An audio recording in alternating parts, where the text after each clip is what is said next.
Hi everyone, this episode's been released much later than intended due to the world being a complete shitshow currently. But our unscheduled hiatus is over, and we're getting on with things once more. Since our interview with O'Brien and Anthony, a second rally in Odessa was held without police interference.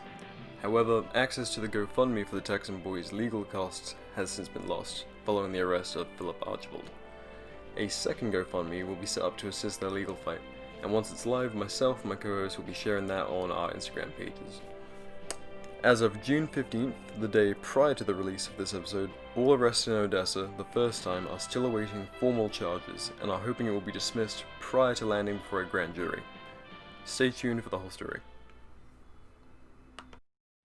In a lot of stores. So it's little wonder that smart shoppers everywhere take time out to pause and refresh. And where else but in the fountain where they serve ice-cold Coca-Cola?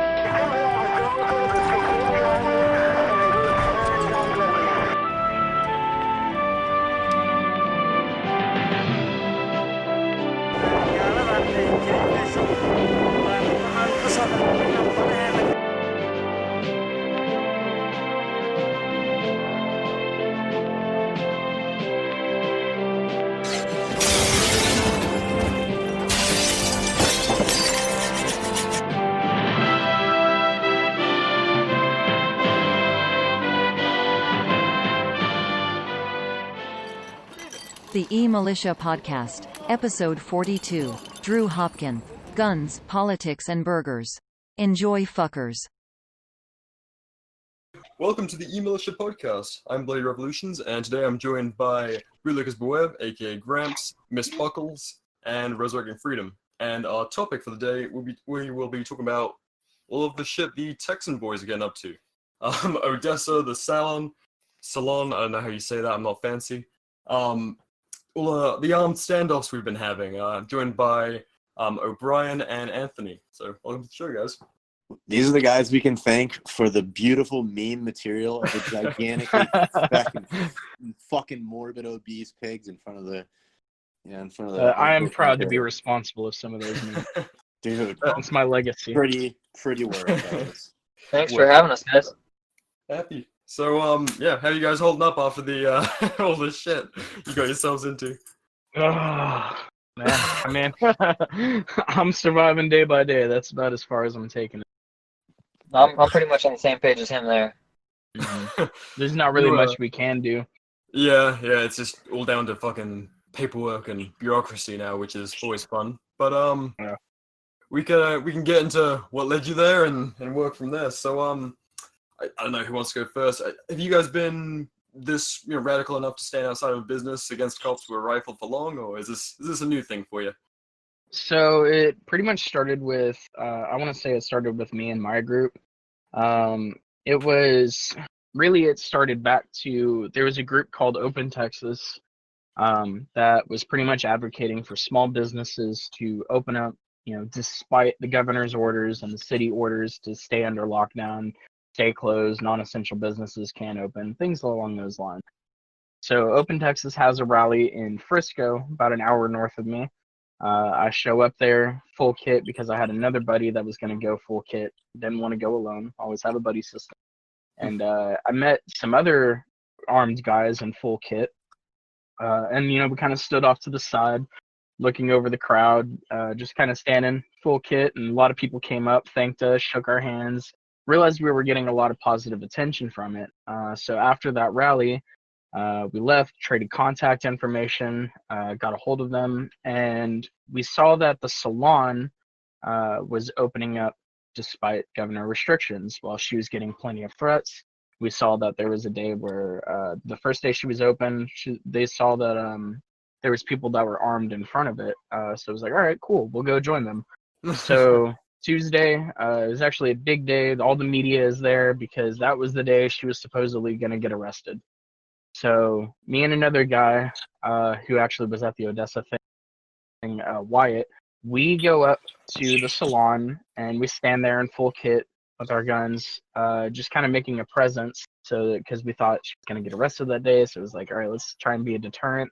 And then we kept up that momentum for a week. So if it wasn't me, it was someone else there. It was always part of our group some people standing in front of that salon every day for a good solid week. And then we saw other businesses wanted our help too. There was the basement down in Fort Worth.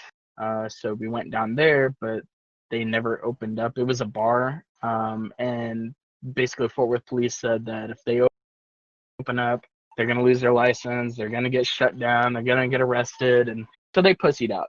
But we all said that we were going to be there. So we still joined there. We showed up, had our rifles, got bored, got in the back of some pickup trucks, drove around downtown Fort Worth, all kitted up and everything. That was pretty nice. So that was pretty much the first week of how things, we're a group of guys running around with guns, standing in front of businesses. And the more that went on, more businesses were noticing. So we saw this event for the Badass Ice House down in Freeport, close to Houston, Texas. We went down there, and that's where we met the group Open Carry Texas. They were all there, bunch of Hawaiian Boogaloo boys standing out in front of this bar, guns, gear, everything. Never had any interactions with police, but it was still the same concept. So we get that done, and then we get another bar contacting us, and it's the one in Odessa, Big Daddy Zane's. So I know I'm in a Snapchat group from Libertarian Renegade, if y'all know who that was. So I got a hold of those guys that all live out in West Texas, and I said, hey, if anybody wants to go join me, we'll be out there on this day, on May 4th. So we get out there, and O'Brien is the only one that actually wanted to go, and I think, what was your friend, Alex Danner? Alex Danner. Yeah, is that your friend that you had dragged along with you, or? Yep, I brought him with me. All right, cool. So, we decided to go out there. We found out there's another business, Anytime Fitness. They're opening up. So we all gathered there first for the first hour from like 4 to 4:45. We're standing out there. News is there. And we helped that place open. And then we get a word that Odessa, or that the sheriff is gearing up to go raid the bar. And we're like, oh shit, we need to get down there. So we take that 15-minute drive all the way down to Big Daddy Zane's. We get there, and we're there for like 20 minutes, and that's when SWAT rolls up, and that whole 20 minutes at the situation went down. most. So yeah, it was it's something that me and my group have been doing for like 2 weeks before this incident, and never had any negative police interactions until that day. So that was fun. So here's something that I've been interested in. Did media roll up with the police, or did they come after So- they arrived? Media was there So before. media was already there at Anytime Fitness because of these businesses opening up defiant of the city. Media is going to be there to cover it, Yeah. regardless of police are showing up or not. They're already there trying to film everything, trying to say, oh yeah, these people are protesting. That's what the news is going to do. So they're already there when the police show up, and I've seen a lot of people try to claim that this was a staged event. That, it was something that the media is doing to try and make people look a certain way or whatever. No, it was all pretty organic. It's just the fact that news was there to cover the fact that a business was opening defiant of the city. Yeah. So fortunately, Yeah. they were there though. People have been like, well, how could they get arrested if they were at Anytime Fitness? Yeah, I saw that There's too. more than like, 1 hour in a day, Oh. Chief. yeah. No, We were only at Anytime Fitness for an hour, and then we hauled ass over to Big Daddy Zane's. people don't take into account that you can be productive. Yeah, right. They sit on their couch for like 16 hours playing COD, and then they're like, nah, that's impossible. They're vets. Yeah, I think it was I think High Impact Vlogs. I think in his video, people were mentioning that like, oh, that's the same guy at Anytime Fitness and at Oh god. Big Daddy Zane's, and it was like, yeah, we were only there for an hour. So now you're a step away from being a crisis actor, so that's interesting. Yeah, that's what people are assuming. You asked the right tinfoil hat. If I am a crisis actor, this gig fucking sucks. Yeah, where's my fucking pay? I Would could not get a lot recommend. more than fucking felony charges and shit. So Is that what they like? Has that all been dropped yet, or is that still on the table? no, it's still Oh. pending. Fuck. Yeah, no, they're still trying to get us with it. Yep. Correct. I think our lawyers are trying to contact them and stuff, but like I said, anybody that tries to contact the sheriff regarding the event, it just doesn't go anywhere. Spam filter. Mhm. I, Pretty much. I do not know what events you're talking about. Okay, Yeah, they even deleted their own press conference video from their Facebook page, just because of all the comments that they were getting. Like they know they fucked up. They just won't admit it. What's really interesting is like a lot of yeah, a lot of these smaller police departments, they're not used to anything high profile. Like they just take care of like, a few rowdy houses, having parties every now and then. They, get people for speeding tickets, maybe domestic every now and then. They're not used to like So- being national news, and all of a sudden this like fucking chubby police chief has to speak up on the national stage, and then we mean the shower. Then of course So from what I it almost feel seems sorry like for him. is that Ector County is used to getting their way. It seems like they're used to arresting people for little to no reason, making up some charges, trying to convince people that what they're doing is a crime. Like there was a guy in jail that had a story about where a cop was telling him that his 30-round magazine and his Glock was illegal for some reason. Yeah, we all know that's a lie. So it's Oh, just yeah. little things like that Ector County is just used to getting away with, and these boys from Dallas show up and give them a hell of a time. So Oh, your lawyers? no, I mean no, our lawyers haven't messed with them yet. But the fact is that the sheriff he made it a point to say multiple times that these guys aren't even from around here and they just come in acting like this, and we're not going to allow that. And We don't take kindly to your kind around here. that's pretty much what it came down to. And he's just used to running his town his own way and not having any pushback. And he fucked up by arresting us, and that's just how it is. But they have an MRAP at their disposal within 20 minutes. Yeah, for fuck's sake, some little town has an MRAP. Oh, Jesus. Yeah, they're not I ready. just want to reiterate, Call the SWAT at any time. Exactly. MRAP Yep. is a mine-resistant, ambush-protected vehicle. What fucking mines are they running into in Odessa? I mean, they keep this shit up, they're gonna start finding them. But Hey, Yeah, cow patties. hey, there is definitely mines in the gym parking lot because those motherfuckers ain't going there, dude. Oh yeah, they're scared of it. Dude, I mean, like, I'm getting up in my years these days. A little bit of dad bods crept in, but if I ever let myself slip to where I look like those fucking round pieces, yeah. Well, I've always laughed at the whole pig portrayal of law enforcement, and they literally were the epitome Yeah, of pig law enforcement.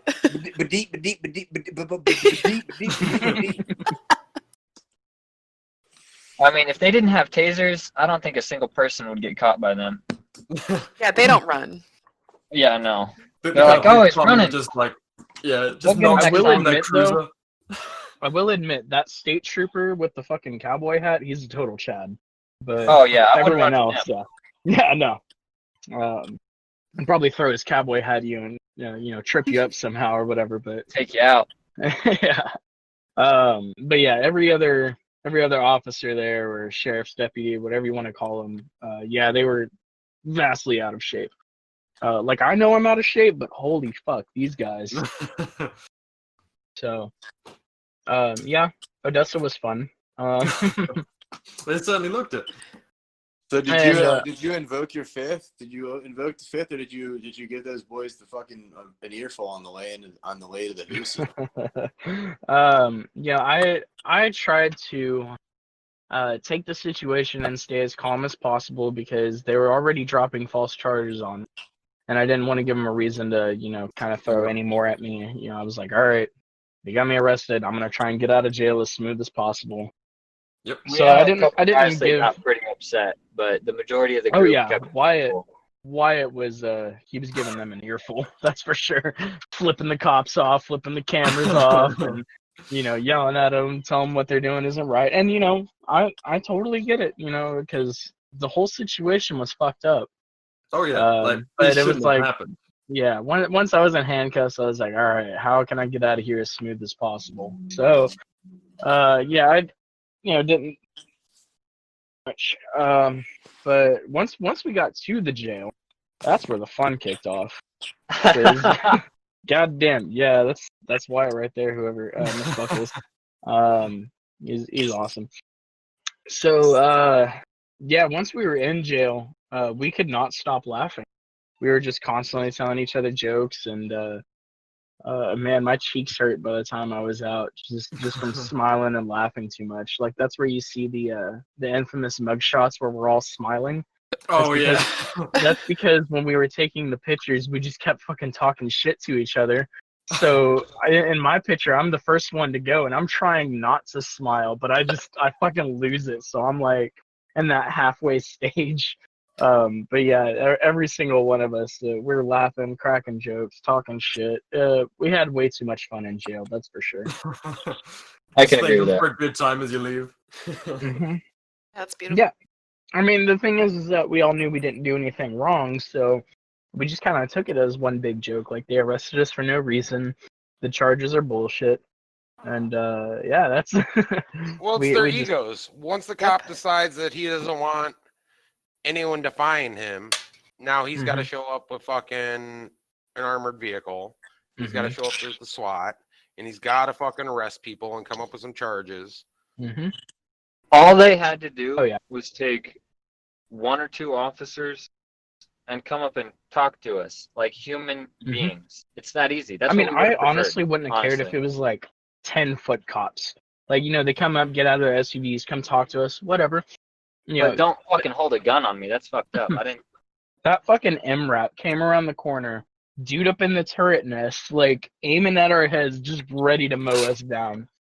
What was your first thought? Were you like, did you have like a fight or flight, or were you just like they're just rolling up? Like, dude, what was kind of energy? We're in a town that none of us had ever been to before, so there was no running away. It's not like we knew the area or anything like that. So, and I guess it was so last minute, right? You guys going to this park. Yeah, like we didn't expect a fucking MRAP to show up. That was not the kind of pushback we were expecting. Like what O'Brien said, we thought some officers at most were gonna come talk to us, tell us that we're doing something wrong, and have a discussion or whatever. No, it was nothing like that. The MRAP came around the corner, started barking orders, and there's not much we can do in that situation. Because we didn't go there for a fight. Like, no, not by any means. Want to fight anybody. Mm-mm. It was a symbolic protest, right? Yeah. It was pretty much us out there to defend ourselves. Mm-hmm. But, I mean, we're not there to. If the situation arose, we would be able to defend ourselves. I don't know for how long against those kind of forces, but yeah, we were there as a protest, basically kind of being a deterrent because we know that the sheriff is going to come in, arrest this lady, shut her down, and we're pretty much saying we're not going to let that happen. Well, that was our idea. But the way they showed up, just ready, like what would you say, O'Brien? You said that their weapons were on hot, like they were ready to fire. Oh yeah, so I had at the point in which I'm referencing right now, my hands have been in the air for about a minute solid, and they're still walking up. It takes them a long time. They got to waddle, and so I've got this one big body dude who's got his rifle pointed right at my chest, and he's staring at me. I'm staring at him, and about 45 full seconds go by before he flips his selector lever from fire back to safe. Come on now, dude. Like, how badly do you want us to shoot back? They were ready to mow us down at a moment's notice, so that's for sure. Well, Daddy had Waco. I want to get mine. Honestly. They want to play their little army games with their army toys for about an hour, and then they're going to go QRF Whataburger. Man, it was a mess, that's for sure. But what a delightful middle finger to sit there and like laugh and joke while you're sitting in the jail cell, knowing you're 100% innocent, instead of like being moody or yelling and being angry. You're just like, thanks for the fucking free party, bro. Yeah, honestly. I mean, we even talked to the guards and stuff. Like, hey, do you agree with this?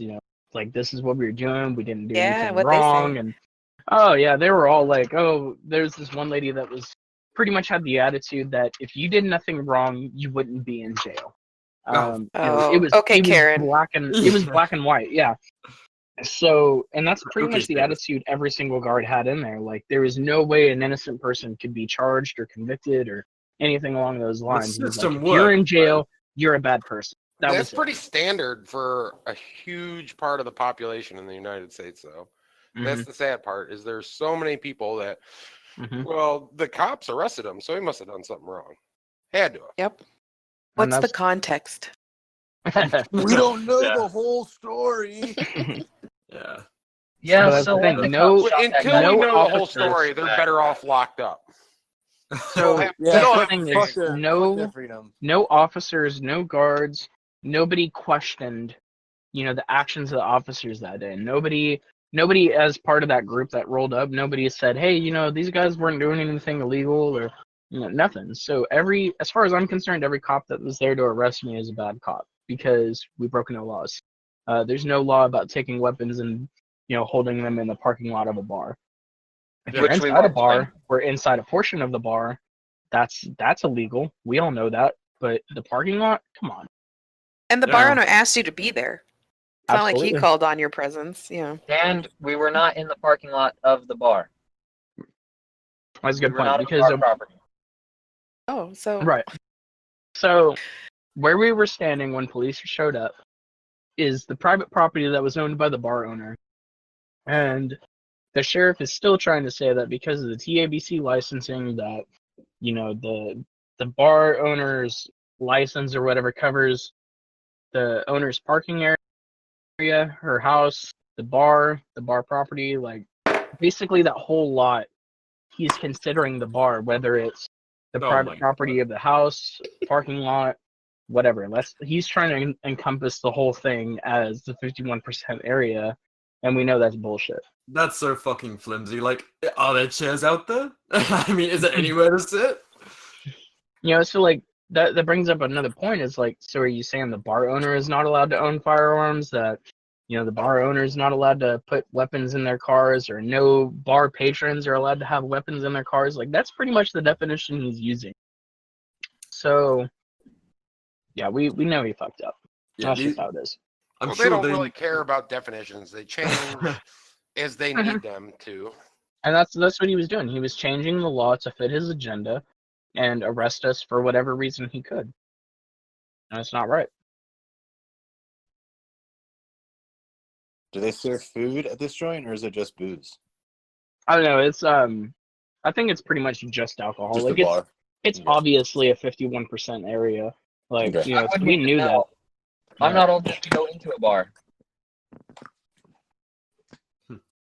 What was that? I'm not even old enough to go into a bar. Oh, gotcha. I really wouldn't know. What a country. Free. Don't you love being free, guys? Oh, it's just the best. That's pretty much the message I'm trying to spread around now. Now that I actually have a platform, is trying to tell people that they're not free. This is one of those obvious things that police will do whatever they can. They will throw whatever charges against you, whether they're right or wrong, so long as they can put you in jail for at least a night. Because the sad part is that unless we turn around and sue the county, even if the charges get dropped against us, there's not going to be any reprimanding. There's going to be no disciplinary action towards these officers for what they did. If we don't turn around and fight it. Yeah, so they're allowed to arrest you for anything they want and hold you, and then they can put you through the court system if they want to. Yeah, and that's pretty much what they're going to do to us. And then just drop the case after 2 years of dragging you through the fucking mud. Yeah, your finances, your livelihood, all of it. Yep. Yeah, because they put charges against us that won't stick. But where was I going to go with this?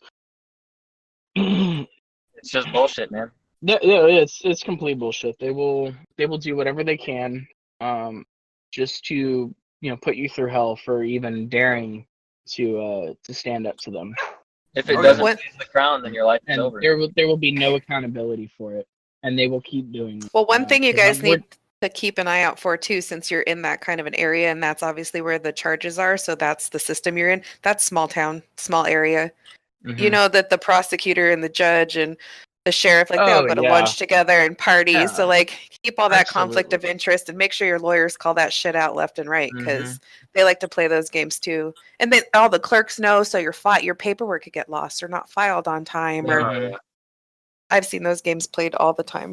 Little favors, just well, hopefully this has so much attention that their corruption will be exposed. I don't know how much it's going to change anything, but well, kind of keep that spotlight, like you're saying. Now that you have this platform, definitely don't, Oh yeah, I'm going to keep calling it out. From the rooftops, yeah. Yeah, go from the rooftops. Anyway, yeah, because I'm not doing it for personal fame or anything like that.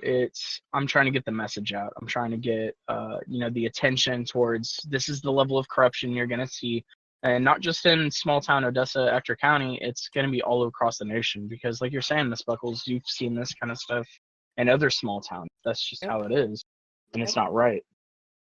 Well, and as much as everybody, I know a big part of the discussion was like the lack of use of force on your guys' part, but you guys are in a really rare situation where you are going to be able to put a full-blown spotlight on how fucked the system is. And like how they can use and abuse it to get it. They will literally just charge you with all these things. And I have heard the terms like, well, we'll just see what sticks. Throw everything at you and see. That's bullshit. Like you're saying you don't have anything, so you're just going to make shit up. So you guys now have that, like, let's show everybody how awful the system is. Let's show how it's stacked against American citizens at every turn instead of just bloodshed. But you're suffering for that cause. Yeah. It's almost greater than being dead. Yeah, you're suffering for this for a couple more years through their court system. Like you're gonna have times where you have to go all the way out there, and like Miss Buckles said, they're like, oh, you know what, we can't find the paperwork. We're just gonna just reconvene at another date. Show up for 10 minutes to be told that there's a continuance. Yeah, like I expect you guys to get the runaround like that. Yep. Especially if they know you're from out of town and have to travel. And they're gonna try to make you suffer. Thankfully, with our bond people, they're actually they're being somewhat I want to say compliant, accommodating. Accommodating. That's the word. We don't have to drive out there and see them every Saturday. We just make a phone call, check in, and they're like, okay, cool, that's it. Because I hear normally like you would have to do a piss test and all kinds of other bullshit. Well, no. What they're gonna do is they're gonna schedule a court date. Yeah. So they'll go out there and they'll be like, oh yeah, we're not going to do this today. But you guys have like terms of release stuff, huh? According to our bond paperwork, that's about all we have to abide. Basically just got to call every Saturday, check in. That's it. Can you leave the state? Can I what? Can I leave the state? I didn't hear any restrictions or anything like that, so like I'd be fine. And it's because we're out of town. That literally, as long as I check in, then I'm fine. I'm abiding by the bond agreement. But because of these charges, things like my license to carry permit, that's pretty much null and void until this is over with, because I have a felony charge, which is bullshit. One, because I have to have a permission slip to bear arms, and second of all, because of this false charges, my rights are now restricted. So it's a fucked up situation. Well, also, I just don't understand. You're having your rights suspended, and you haven't been convicted of anything. Exactly. That's Like, the I other just thing. don't understand. We are pretty much guilty Sense for until you proven to have innocent. to ask permission from the person that you're trying to protect yourself from, if you can protect yourself. Right? Yeah, that's something I want to dig into, actually. So this picture that the New York Times has used of your friend Wyatt is it's fucking perfect. They've done us a great favor by using, it is good old tattoo "We the People" on the front page, because a lot of Americans are going to look at this and be like, yeah, I identify with this guy. And then they're going to read the story, see all these cops pointing guns at, good red-blooded Americans. Yeah. See your smiling mugshots. Yeah. Oh, yeah. And they're not going to be saying, like, back the blue anymore. They're going to stop, because all that Black Lives Matter, all that bullshit, that's 5 years old now. That's lost some merit. Now we've moved on to where cops are pointing guns at business owners and arresting, like, unarmed ladies running salons and you know pointing guns at hey, you guys, and we've just had Waco on Netflix and shit, so that's nice. That's nice and raw. I mean, they've honestly set a precedent where police can come onto anybody's private property with an armored vehicle, point your guns at you, and take you away. Yep. Just like that. That's it. Nothing to it. Yeah, like precedent that's set right now. It's so. Well, here's the thing: it's been like that for a while, but people are just starting to realize it, and the police are making it more public, and just having social media and stuff like that where we can share it, because before we couldn't. We relied on the media itself to share this, and now that we have our own community and network, we're able to get this information out there. Plus, and then it's converging at the same time, where they're becoming more blatant about it. It's a pinnacle, basically. Yeah. So these guys think they're coming after like a bunch of 20-somethings who aren't going to be able to scrape enough cash together to afford like a fucking budget lawyer, but they're attacking an entire community, like community. And it's not like you guys are dead, you can't tell your story, like poor fucking Lamp. I'm just so thankful for the amount of support that people have given us. The fact that anybody's ever donated to our GoFundMe's, that means a lot. Like knowing that we made that kind of difference to the community, knowing that it resonates with a lot of people, that the way cops are handling things is not right in almost every situation. Yeah. It blows my mind that, like he said, the amount of support we've got, because I'm just a normal fucking person, and there's thousands of people that have my back that I don't even know their names. It's truly mind-blowing. Yeah, people underestimate community, but like something as simple as a desire to be left the fuck alone is it's pretty strong at uniting people, and like I said, it's going to get a fuck ton of people's attention. People who have never paid a particular community any mind are now going to be looking in like, oh, who are these guys? What do they believe? Oh, pretty radical, but I get it after seeing this shit. They proved our point. Yep. That's what people don't get. And I want to take a moment to take some pot shots at people who have been particularly shitty about, oh, why didn't they shoot pussies? That shit pisses me off. Well, it's pretty weird because I didn't see any of them there. Yeah, like funny. They were sitting at home, playing Warzone, and they think they're badasses. I wouldn't go down like that. Okay, so they weren't in that situation. Yeah, go help people open their business up and don't go away in cuffs. Yeah, let's see how far that gets you. I mean, if that's how you want to handle things, by all means, you do you. But don't just do it from the comfort of your couch. Actually get people together, get out there, and it doesn't matter if you have a gun or not, just as long as you're out there supporting people. People out there with signs and cameras and stuff, those are doing way more for the movement than someone with a safe full of guns that never touches, that never puts on full kit and actually goes out and rallies the way we do. Yeah, we're grabbing headlines all over the place now. Like, it just blew up. I mean, since Virginia, it's just been multiplying. Exactly like I want to say that's been a good kickoff for things, is the fact that there was that rally of 20,000 people in Virginia. I think that helped inspired the way people are doing things, dressing up full kit, grabbing the rifles and slinging them and going out and standing up for what they believe in. Even if it's not a Second Amendment issue, they're still defending the protesters that are there for that issue. It shows that's what I really love. By not shooting at the cops whenever they come out with armored vehicles, their fucking own private army, surveillance aircraft, all that shit, by not getting violent with them, it shows that we're not we're not crazy radicals that the media likes to paint us as. We're not fucking we're not terrorists or extremists. We're American citizens. Normal. Well, you're not frothing at the mouths for violence like they are. Yeah, no, it wasn't. As soon as we got an opportunity, we didn't fucking open fire and shit, because that's not how we are. We'll defend ourselves, but we're not going to see a chance to shoot our guns and just immediately take it. You got to think. You got to be smart about these things. Personally, I think this is the best way it could have turned out. Yeah, because it showed all those fat cops showing up. It showed how tyrannical the police can be. It showed that we can be peaceful. Like, these people that scream for violence at every second, like you said, first off, they ain't out there. They're not committing any violence. And the fact that anyone would tell someone else to commit violence is just on their behalf. Yeah, What does right. that sound like? Not even on their behalf. Just Yeah. hey, you just do this.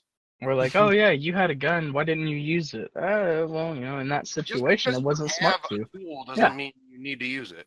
Right. It's There to wasn't be used a. in the right situation. Well, it's No, not a hill.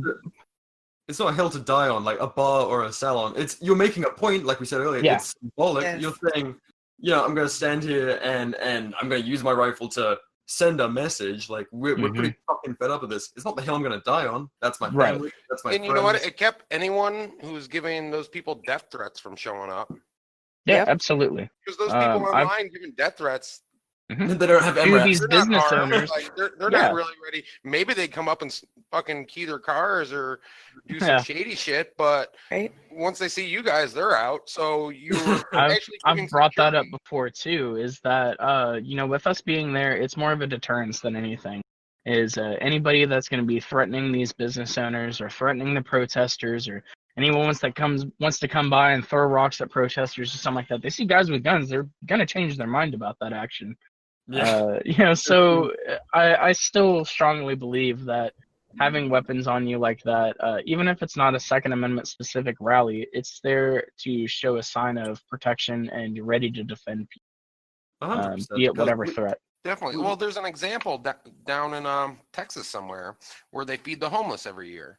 Yeah, and they were getting strap up. fucked with. They were getting Yeah. fucked with by the cops, so they started throwing their Exactly. rifles on their back while they're cooking the food, serving the homeless. The I second they fucking did that, love the that. cops left them alone. And I think they do it every year now because feeding the homeless is illegal. So they my God. do that just to that's I've kind heard of that, the like that thing, one is pastor that keeps getting arrested over and over. Mhm. Yeah. And that's you just got to stand by your convictions, know what you believe in, and stand up for that. Stand up for others. Find your path that you need to take, and make a statement.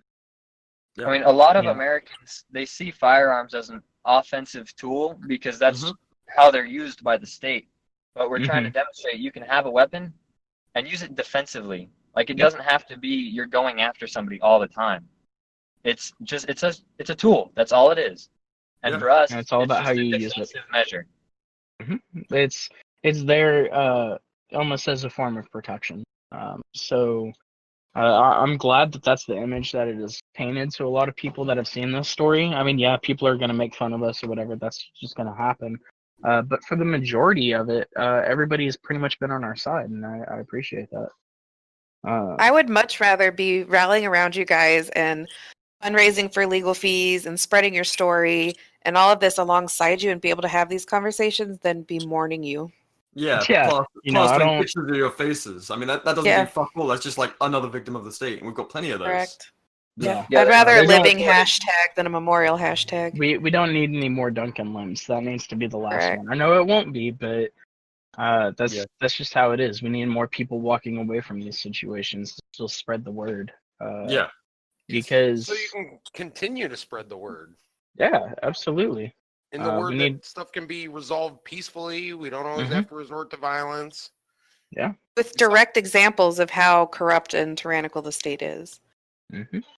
I mean, the state's instinct to any form of dissent is violence. Yeah, escalate violence every time. Yeah. No one's going to roll up and be like, hey, what you guys doing? Oh, well, that's illegal, but we don't want to mess with you. That's never going to happen. The state doesn't know how to do that. No, they make shit up. I mean, there's not a single law that the state won't kill you over. 100%. They'll just pile on resources and resources and resources and make it into an international thing until there's public pressure to be like, no, you guys should send in the tanks on those guys. And then they're like, oh, well, the public accepts this. Okay, we have tanks. They'll build anything. I mean, fuck, we saw like Ruby Ridge, Waco, of course. And now they're rolling MRAPs on you guys. On protesters. Yeah. The amount of times the sheriff in his press conference said, oh, they potentially had automatic weapons. Like, there was never automatic weapons, and he knows that. But, of course, he's going to spin it as any way as he can. You guys should need to do, like, a counter press conference. Say, yeah, when the cops rolled up, there was a heavy chance they had automatic weapons. We were yeah.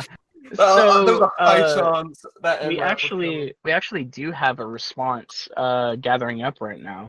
That's good. It's on my Instagram page because Open Carry Texas, I mentioned them earlier. They caught wind of the story, and they're pissed. They are not happy with the way things happened. They know we broke no laws. So in response, they are going to grab every single person they can, and we're going to go back to that bar. Fuck yes. And yeah, we're still going to open carry.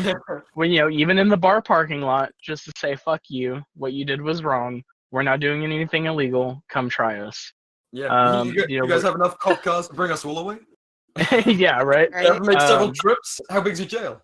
So not big enough. Yeah, so David Ahmad from Open Carry Texas, he's the vice president there.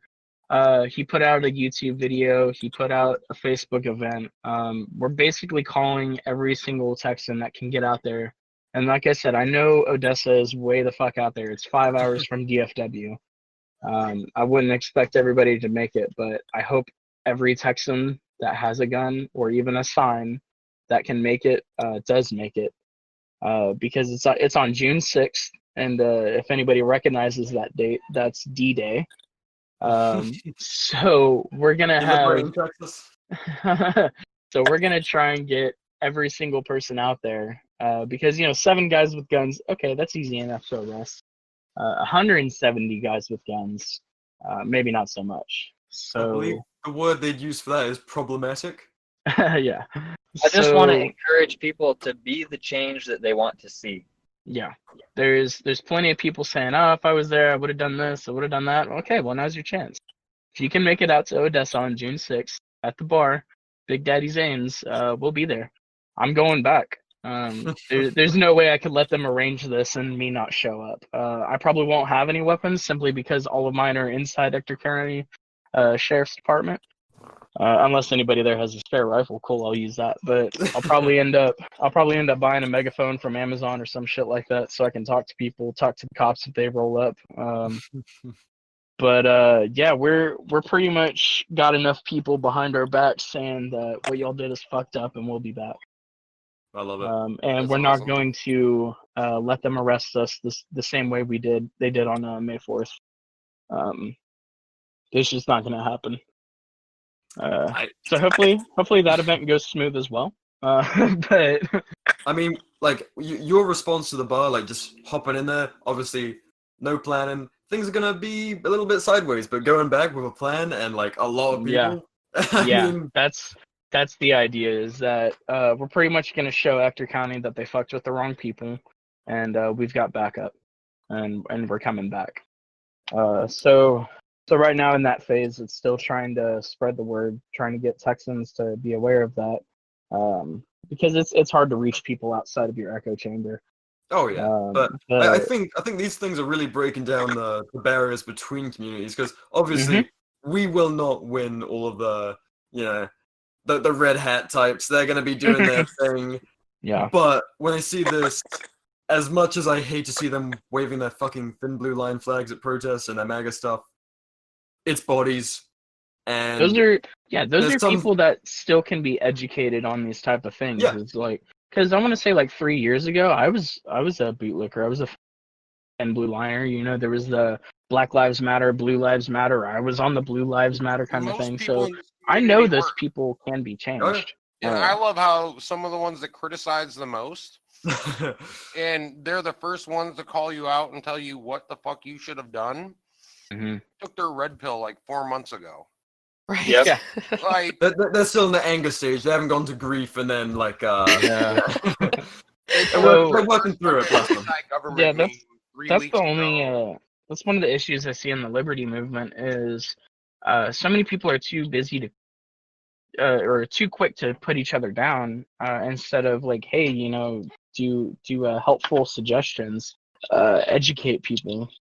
Let them know why this is wrong or whatever. Don't get into fights over shit like this. Like, this is people we could use. I hope it has to do with a maturity issue and the amount of people that are coming into it right now. And I'm hoping as a community we grow. But yeah, there's a lot of dumb fucking people.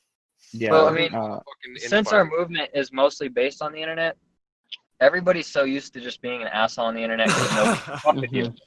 We are professionals. If nothing else, we're professional assholes.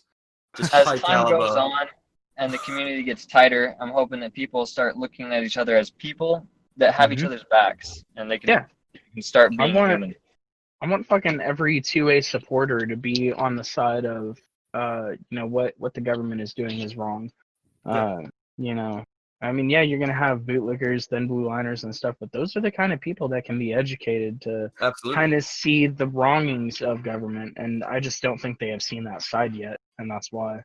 Yeah, because at least they're involved in the arena. They at least still like guns. They still like AR-15s. So those are people that can be easily converted with minimal effort. Yeah, you already have something big in common. Yeah. Yeah. Seriously, take that to your advantage. Don't put them down, because the moment you start insulting people, they're just gonna double down on it. You can't do that. You gotta kind of educate people or suggest things to them. Have people do their own research, because they probably have never even heard of the side of what you're arguing from. They probably just think you're crazy and you hate cops for no reason. Give them good examples why. Yeah.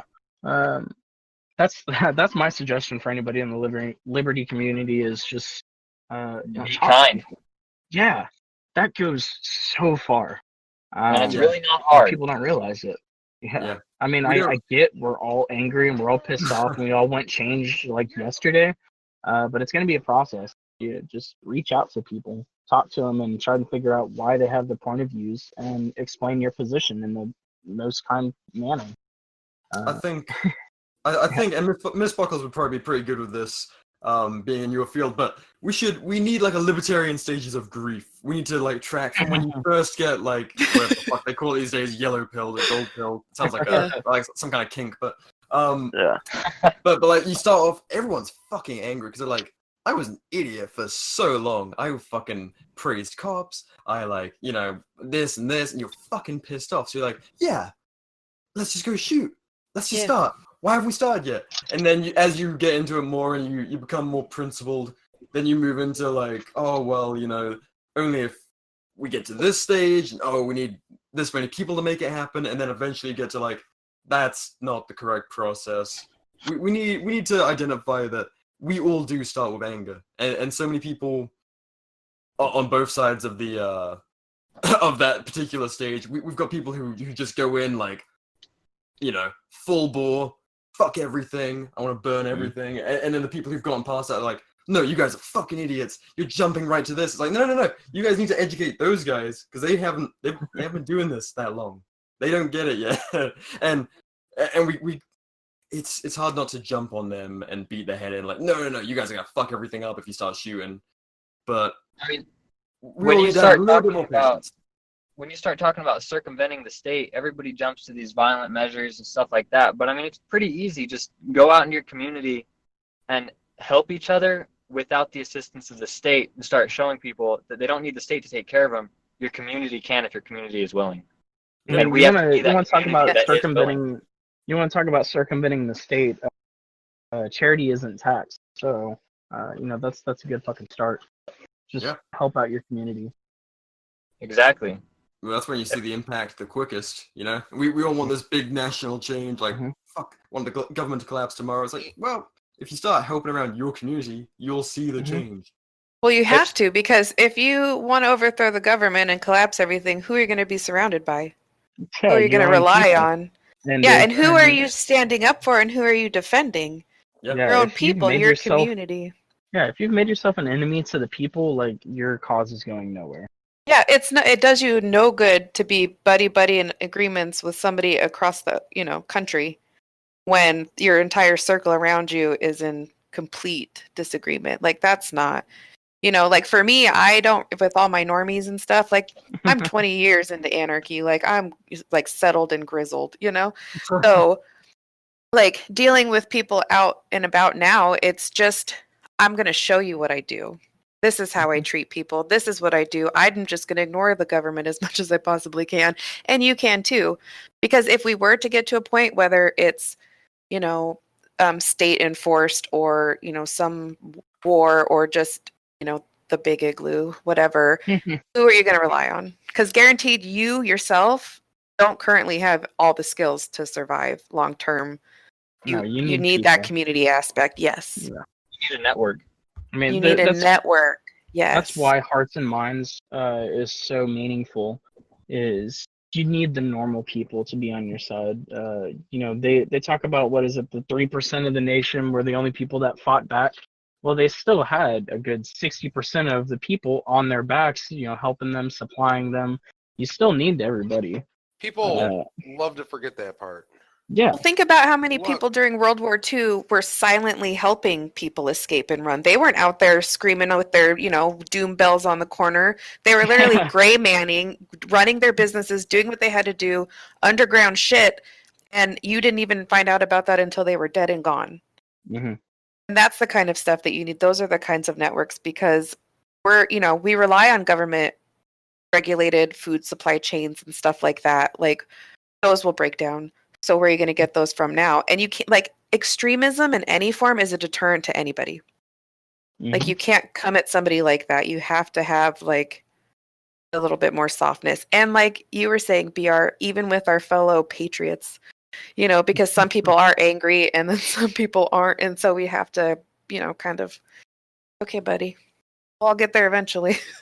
Mm-hmm. Yeah, me and Jared had a moment like that at the Arizona 2A rally, and I think he's mentioned it on Biting the Bullet, but it was this Slavic guy, and he's like, "Oh, I moved here because my dad was a revolutionary, and the government's bad, and blah blah blah blah blah." He goes on this big run, sitting there nursing his AK, and Jared will tell you how nice of an AK it was. It was just an AK, but he says it's nice. I believe him. But and the guy keeps on going on and on and on. We're like, yeah, we're looking at each other like, this is a base motherfucker. And right at the end, he's like, and we just can't let the Democrats take over Arizona. I'm like, motherfucker! You're so close. So close. And so I give him one of those Amen2 mags, gave him a eMilitia sticker, and crossed my fingers. Hopefully the man found the light. But yeah, if you're listening. Yeah, based Arizona Slavic guy, please find the light.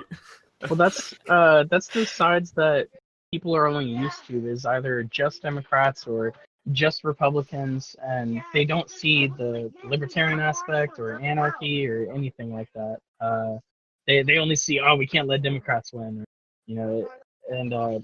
it's the two-party system that has given people a lot of trouble with that, and that's why libertarians can't win or anarchy can't take over, is because too many people are focused on one side or the other. It's a system that's made so that the people are constantly fighting each other, so they can't fight the people that are really putting them down. And that's going to be the struggle with the liberty movement, is just educating people, like, hey, no matter what side you're voting for, it's still bad.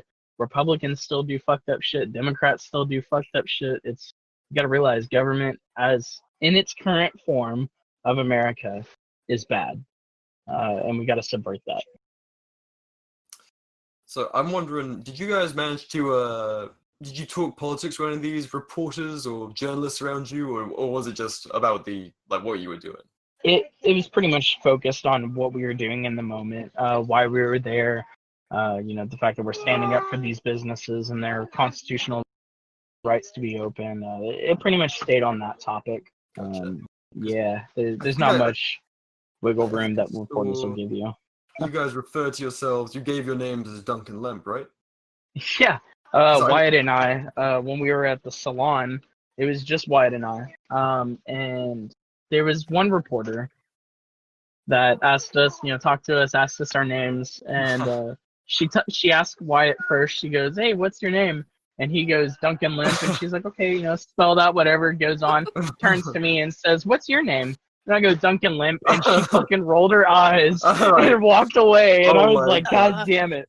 So I don't think that reporter ever took our story. Well, I saw it in an article. I saw, I definitely read it in multiple, at least 2 or 3 places where it's like, they refer to themselves as Duncan Lemp, and then they reference the events. Oh, a person got, shot during a raid, it's ongoing, blah, blah, blah. So I was getting to that. Yeah. Yeah. It's all right. So we get out in the parking lot because there was a guy in his plumbing van or whatever. He was basically showing us all the weapons he had in that thing. And we run into a reporter from Associated Press, and this guy was like, "Hey, what are you guys doing?" we talked to him, and he's taking pictures of us in front of that van, and he pretty much asked us, he's like, okay, what's your names? And we give him the Duncan Limp again. And he's like, oh, both of y'all are Duncan Limp? And then we kind of told him a little bit more about it as to why we said our name was Duncan Limp, who this guy was, and we actually told him to do his research on him. And obviously that's what he did. He pulled up the picture, he found the full story. That reporter actually did his own research regarding the situation, had never heard of it before, and I think we educated him a little bit. Because he was like, when he heard that story, he was like, oh man, I'm so sorry for your friend or whatever, like that was where he was going with it. But we only gave him like some minor, some major details about it, but he broke the whole story down in that article. I was thoroughly impressed. Yours. Actual journalism? I know. Yeah, right? How fucked up is it that's so shocking? But that's a whole other topic. But yeah, it was that journalist from Associated Press. He had like 2 cameras on him.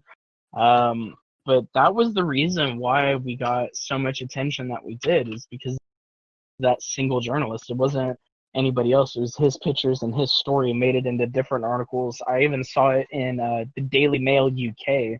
So I know it was reaching people across the pond. Oh yeah, people use them all the time. All of them are going to think you're crazy rednecks. There's no recovering from that, apart from all 5 of our British followers. But there's actually quite a few. But when I saw that, I was like, holy shit, this is what needs to be done. And to again break it back down to the way people have been reacting, the mixed reactions. If you guys had have gone out in a shootout, no one would have fucking heard any of that. No one would have heard. It would have been like, oh, shootout at a bar, and that's as far as it would have gone. Bunch of crazy possibly white nationalists. Oh yeah, it would have been. And we wouldn't have been able to tell our side. Yeah. Exactly. That's why I have no regrets about what happened. What will happen on June 6th, I'm not sure. Hopefully we all get to tell our story after that. But yeah, the plan is to still come home the same way I did on May 4th. Yeah. Yeah. Have you told your lawyers the plans? That'd probably be a good thing to do, right? They're going to be emailing us like cease and desist. Please take down the episode. Yeah. You're making our job harder. I'm going to need to get a subscription to Texas Law Shield or USCCA before I go out there. Yeah. I actually just got a pamphlet on that today. Oh, that's funny. Do you have any priors? No. No. Yeah. Yeah. Allegedly. Yeah, allegedly. Always allegedly. Well, that's the best part, is that for some of us, this is our only prior. Oh, yeah, dude. That was the first time I ever got into jail or arrested. What kind of experience was that? How did that change you? Like, because you guys are kind of young and a little bit newer to like realizing what the state is, and having to actually go through the jailing process and seeing like kind of like what a joke it is, but at the same time, like how inefficient it is, and like how everyone there is just a crabby fucking government fucking employee and treat you like shit. Just ignore the little DMV with shit. bars. Yeah, where like you're in handcuffs and like if the DMV could handcuff you, think about that. Think about how ladies would fucking. They probably want to. Well, like you said, the people behind on the other side of the bars are like, no, you're in here because you did something wrong. Yep. Fuck you. And how do you think they treat them? Like. For the way I take it, man, I mean, the way I see it personally, the fact that, I finally got arrested, I finally went to jail. At least I can say I went to jail for something I believe in. I went to jail for a cause. Yes. I keep it in the back of my mind. I mean, like, how many times was MLK arrested? Or, the fact that Rosa Parks was arrested. Things like that. These kind of people, they get arrested for something they believe in, and then they made change because of it. So, I'm not going to let it put me down. I'm just going to keep going forward. I'm going to keep this momentum, and hopefully we can get something done about it, because, everybody's been protesting, everybody has been rallying, and that maybe doesn't get anywhere. But once you actually get into the court system, that's where some legal change can actually happen. Yeah. So I'm going to take full advantage of that. 100%.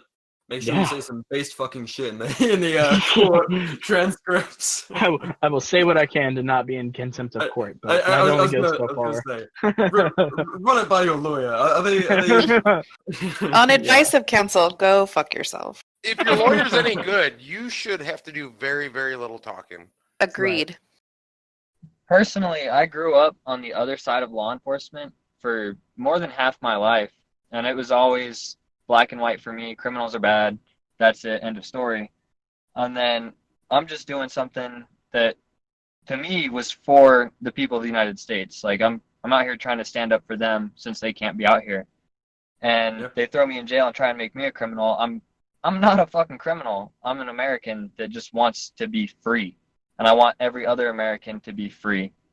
And it was kind of a shock, honestly, to see how quick and ready the justice system is to be like, nah, fuck you, dude.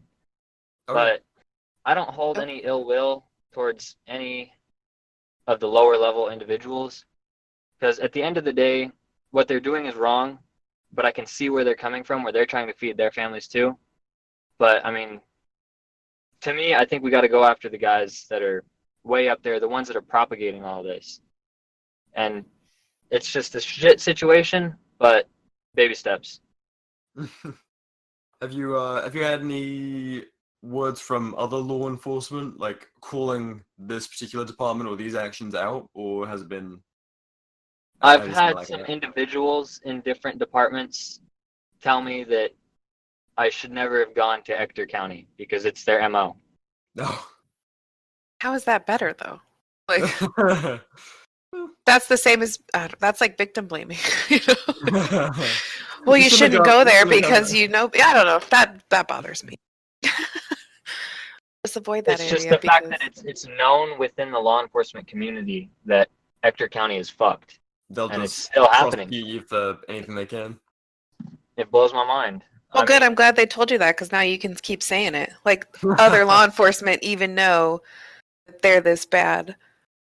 And it's not just one agency. It's been multiple agencies. I'm not going to name drop anybody because that would be fucked up. And as we've seen recently, you can get fired for standing up for what you believe in. Yep. Yeah, we're actually seeing that right now with that Seattle cop. Yep. Sure as hell. Like he's still a bootlicker, but at least he had the guts to fucking stand up and quit his job, basically. Sadly, that's holding a lot of people back is fear of losing their jobs, losing their livelihood. These businesses, they're threatened with losing their licenses. That's holding more people back than even the government itself, is that fear of getting out of their comfort zone. It's economic authority. Control people is with fear. Controlling people through their means of being able to provide for their family. It's mostly debt-based, yeah.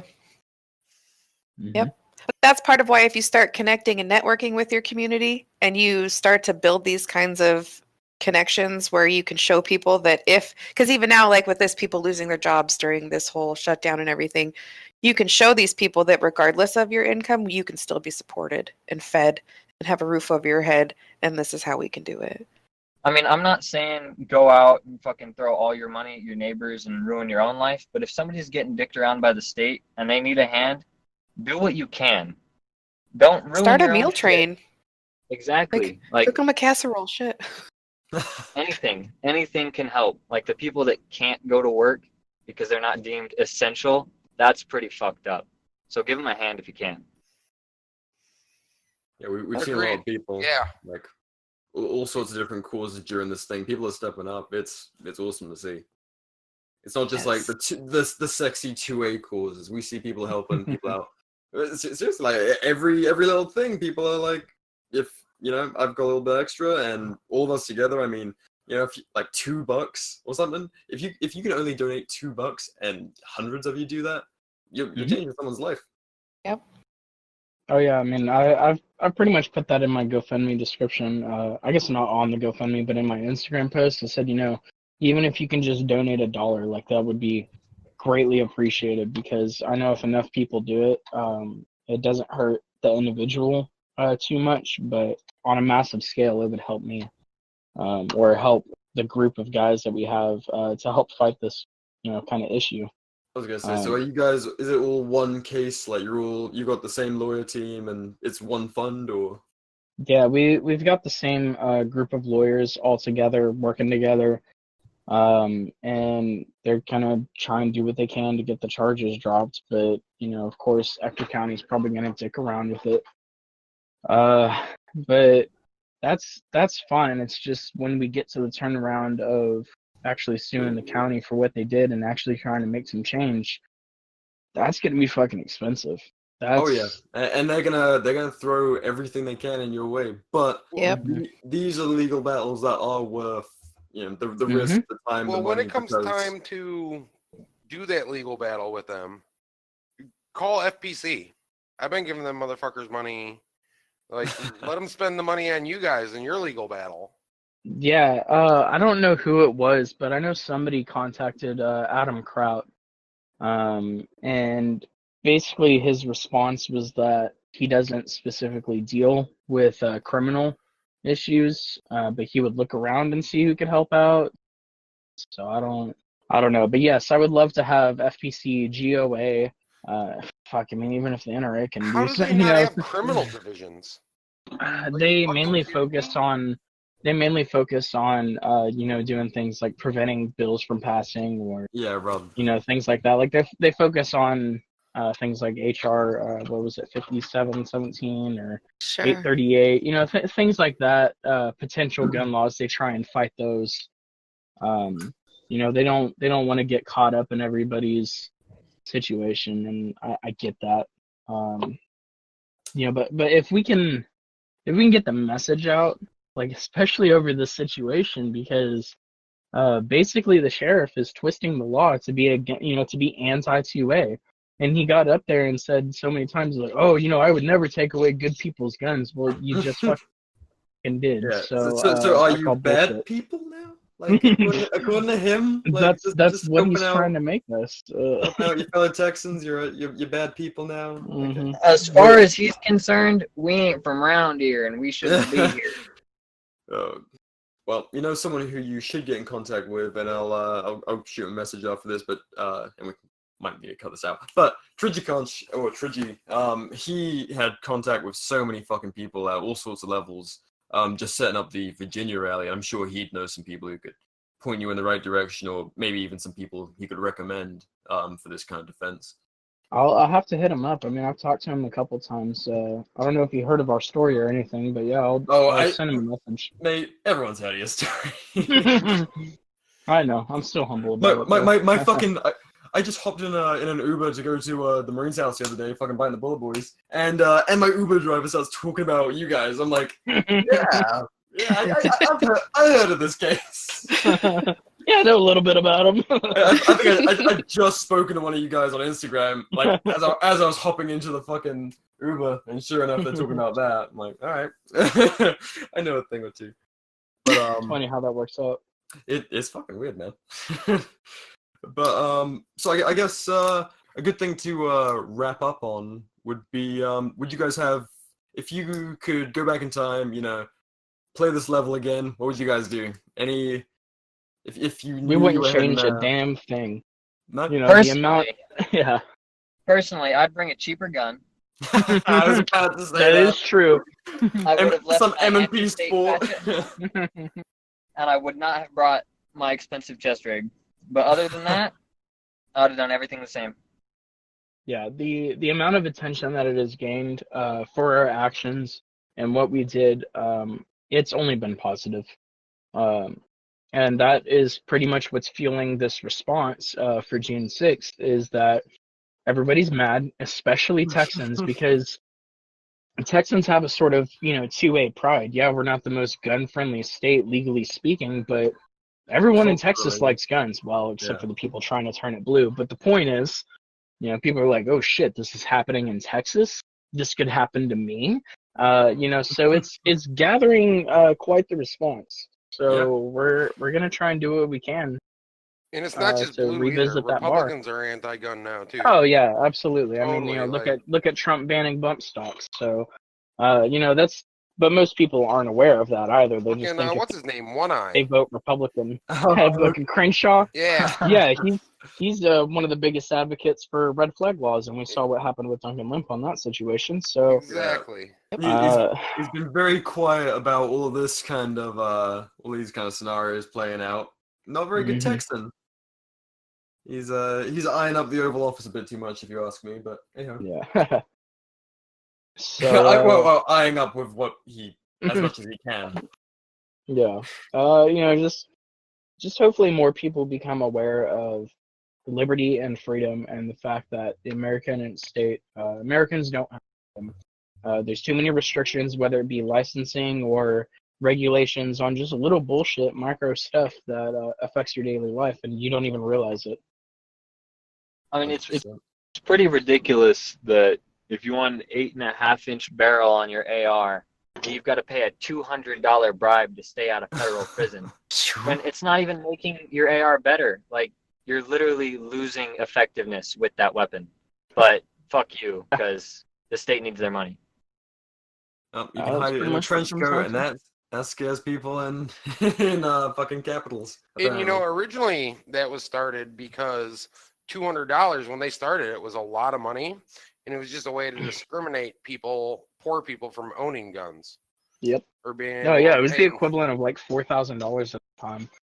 So it wasn't that they made it illegal; they just made it so that poor people couldn't afford it.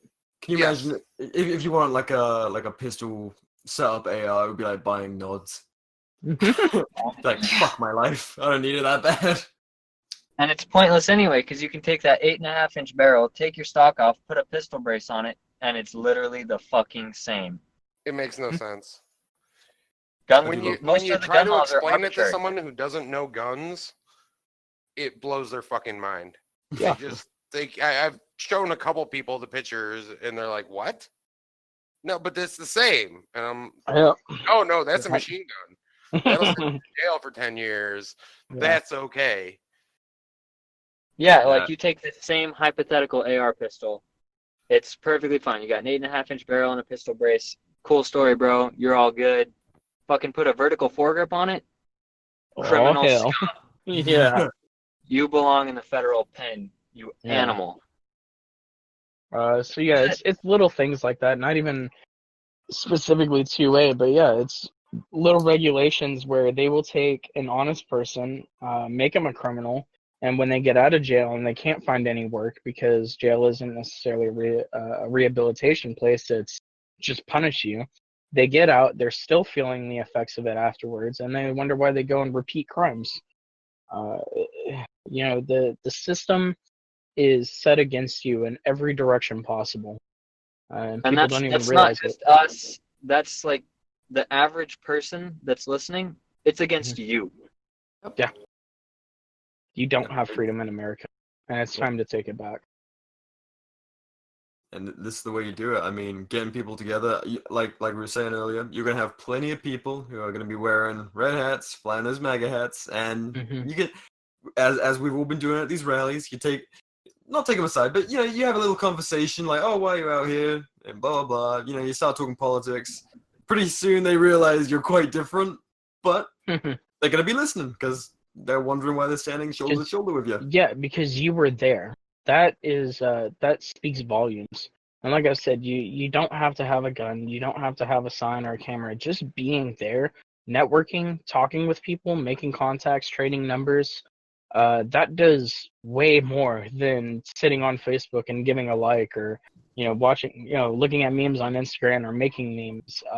Actually getting out to these events, no matter what it is. If it's anything slightly liberty-minded, fucking get out there and talk to yeah, that does so much, and you don't even realize it. I didn't realize it until I was out there doing it, and now I'm fucking national news and shit. Yeah. So that's my only advice to people: is anytime you see a rally, if it's something you can get to, if you can set aside the time, get out there and talk to people. Because that's gonna help you build a network faster than anything. Yep, it's a lot harder to scream at someone, call them a utopian asshole in person than it is behind a screen. Mm-hmm. That's how you change hearts and minds, when you show people that you're a real person. Yeah. So just get out there and start making change in your community. At least you got to start small. Can't boogaloo overnight. 100%. Baby steps. Absolutely. Something else. I think back in Virginia was when I really noticed.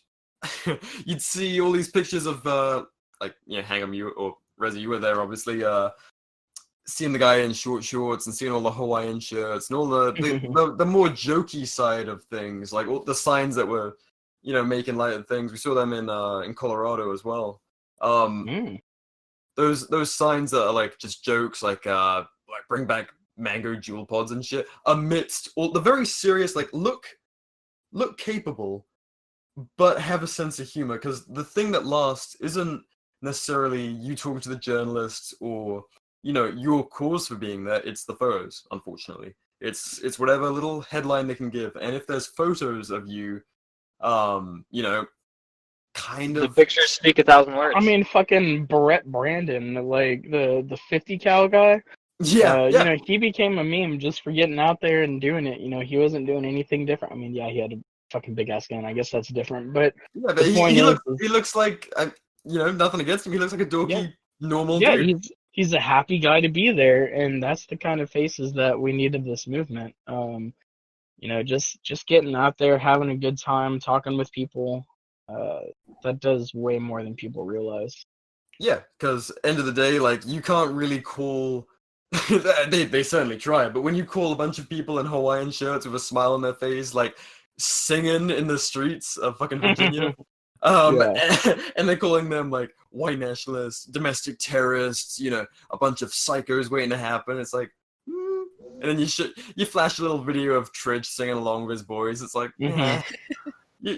your argument singing some Phil Collins. Yeah, and you see, you post that under a headline and done. You're changing hearts and minds right there. So there's a balance, look capable, look professional, but be human, show that you're human, so you control the narrative, even in just the pictures and the headlines. Exactly. Yeah, I mean, we're not trying to alienate anybody. Like, be inclusive, and I've said it before, and I will say it again. Be kind. That's all it takes. I've been nothing but welcoming to anybody in this community. It doesn't matter how far libertarian you are or not. You could be a fucking MAGA cultist, or you could be a Bernie bro. Like, just as long as like you can sit there and have a discussion with me, I'm set on changing your mind. I'm not even necessarily from an aggressive point, just showing you the reality of the situation, and what needs to get done. Even if you can't change somebody's mind, it goes a long way if you're willing to sit down and have a civilized discussion with anybody. Yep. Yeah.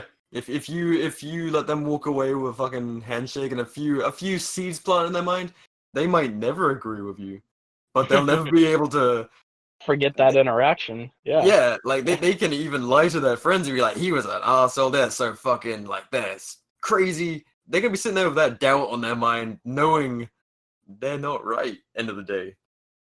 And even with us, we have to take what other people say to us, and don't just be dead set. You're the only thing that's right. Take information in, learn. It's the key. You gotta a huge part of conversations that people forget is they forget to listen, and we gotta demonstrate that as well. Well, it's the most important thing to learn how to argue your point is knowing where people are coming from, because it's changing.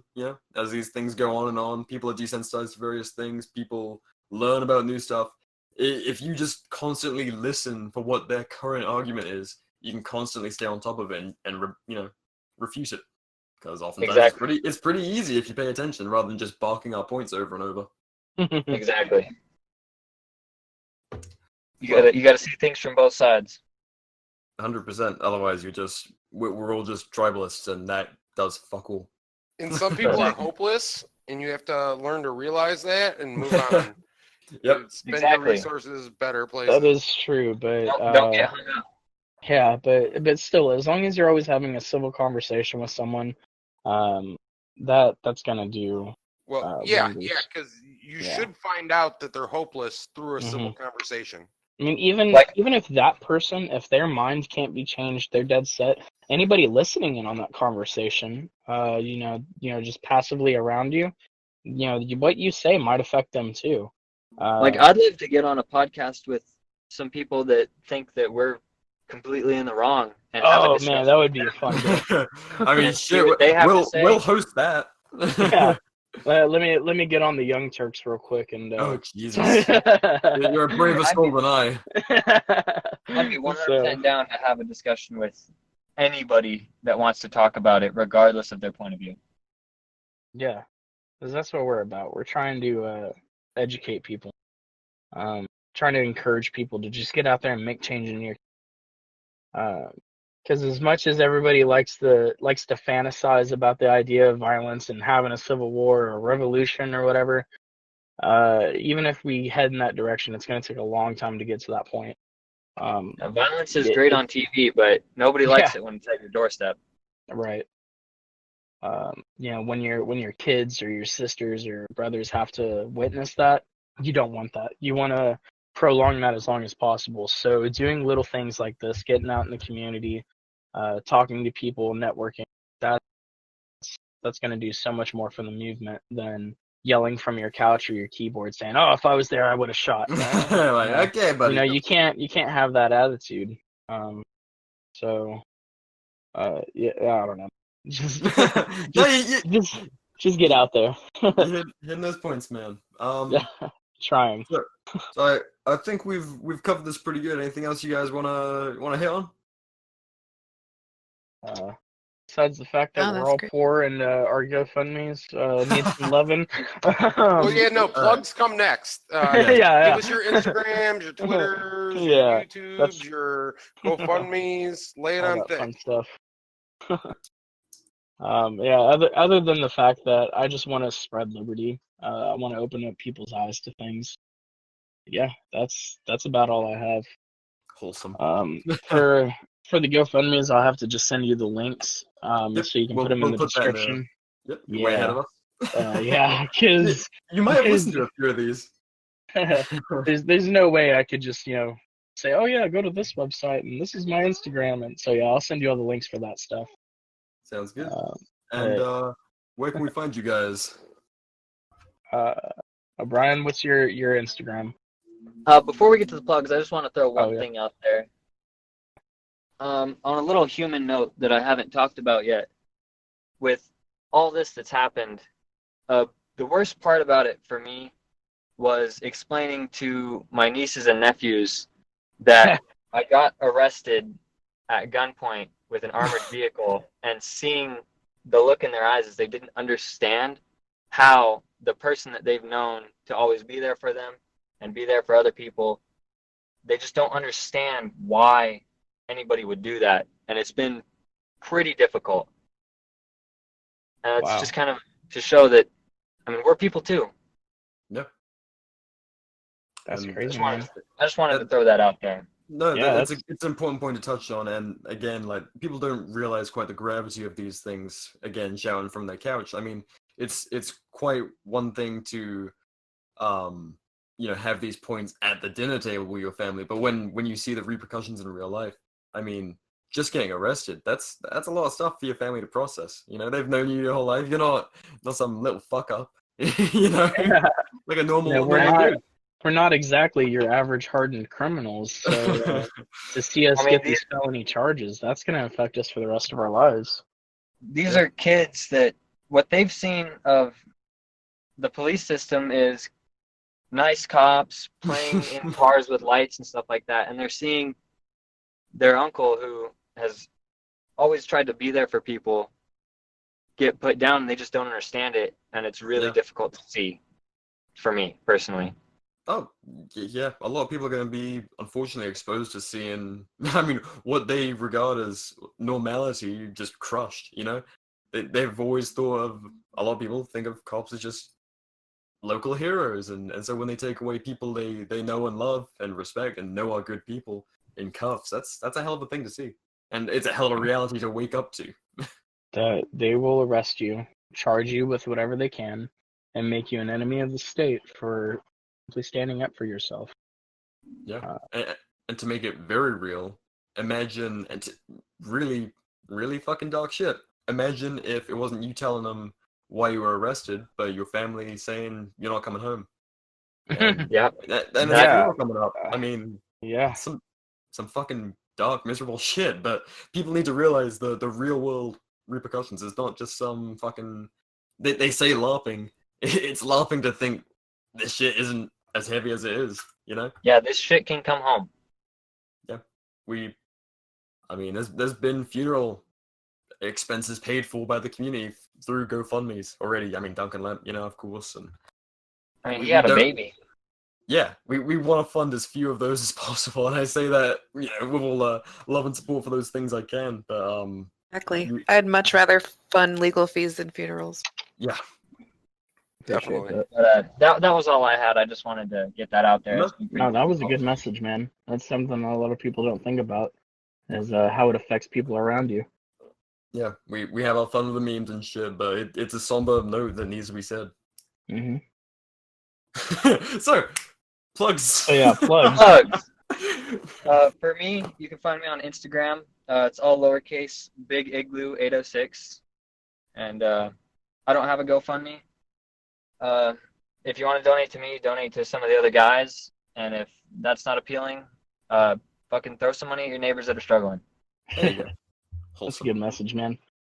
Yeah, my Instagram is it's Liberty_Jedi_1776.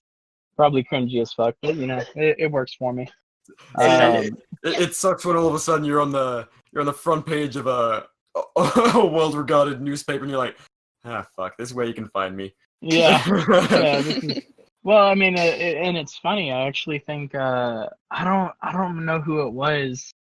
Some sort of big female Instagram page. Her name is actually now like Liberty Lass 1776. Oh, Mama Boogaloo. And that's who it was. Yeah, Mama Boogaloo. She changed her name to that, and I was like, wow, I guess my name isn't that bad. It's only different between Lass and Jedi. I was like, I even commented. I was like, hey, that's a nice name change, just because of how similar our names were now. But the point is, yeah, that's my Instagram. The GoFundMe, it's in my link in my Instagram. It's right now it's under the name Anthony Elder Bond. Though I'm gonna try and get my girlfriend to change that so it's like Anthony Elder like legal fees. Yeah. So it's not as confusing. Man, she's taking some good hits. And then for the group GoFundMe, Philip Archibald has set that up, and he was the one of the guys like kind of leading us around, getting contacts and stuff. That GoFundMe is something to be like legal fund for Patriots in Odessa or something along those lines. I'll just have to link it because fuck, I can't remember it. Yeah, good shit. We'll include all of that in the description so all the listeners can go and find that and help you guys out if they want. And of course, we'll have to sort out details for the rally in June at the bar, so everyone can look into that as well if they're remotely local. Yeah, I mean I'm nowhere near considered local. It's just a matter of if they have the means, if you can carpool 4 guys to get out there, split gas, whatever. I mean, gas is the name. right now. Yeah, exactly. The name of the GoFundMe for the group is called Unlawful Arrest of Patriots in Odessa. So it's we'll just link it. Yeah, right. As a so. Yeah, and then now the next phase is getting people out to Odessa again, potentially face down that MRAP and stand our ground because David Ahmad from Open Carry Texas, he said that we're not going to let anybody get arrested the same way that we did on May 4th. I love it. We want so we'll see how that 170 plus Duncan Lemps out there. Yeah, that's the idea. I mean, hopefully they don't get martyred, but. Oh fuck, that would be. I mean, Jesus Christ! If they do that, they'll make Waco look like a footnote. Oh yeah, absolutely. Right? Could you imagine? So yeah, the more people we can get out there, the better. Even if you're like from, Oklahoma or Arizona or whatever. We saw people coming from all over the place for Virginia, and this is going to be a planned standoff. So yeah. So if you can get out there, this is the time for all those keyboard warriors to kind of nut up or shut up. So show up there. Yeah, if you're from the Amarillo area, you just let me know. Yeah, there's plenty of people that are wanting to do this, and I'm sure you can find someone to carpool with. I'm sure there's people you can talk to. Even if you don't have a gun, just get out there with a sign. Because we'll be seeing if Ector County Sheriff decides to mess with us again or not that day, because we'll be doing the exact same thing that we did on May 4th when we got arrested. Yep. So we'll see what happens. I love it. Doubling down. I mean, if you can't respect that, what are you here for? Right. All right. I mean, that's what this movement's about, is standing by your convictions. Fuck yeah. Let's see if people do. I think you guys are gonna get some support, and we're gonna be plugging this everywhere we can. So hopefully I appreciate it. Hopefully it's solid. But yeah, thanks for coming on, guys. It's been a fun one, and I'm really glad we could talk to you guys, and that we're not, like I said, raising funeral funds. This is important. This is good progress. People shit on this. They don't know the full story. They need to reevaluate the priorities of what this movement's doing, and realize this is actually a good thing. And this is the state has set a precedent, and they've made assholes of themselves. They're gonna be walking back, and it's I'm just glad that a lot of the normal people, a lot of the red hat people, they still kind of recognize that what the police did was wrong. So hopefully that's a good starting ground for some people. Yeah, 100%. Well, I appreciate y'all's time. The freedom. Oh, 100%. Thank you. Yeah, thanks for having us on. Yeah, thanks for coming on, guys. I appreciate it. I'm sure we'll have you back when it gets closer to the June 6th to talk about it. Well, I'd like to reserve rights for first interview afterwards. I was going to talk about that off there, but okay. There you go. Dibs. We'll be back. We called it, damn it. This is official. All right. Thanks for listening, guys. We'll see you next time.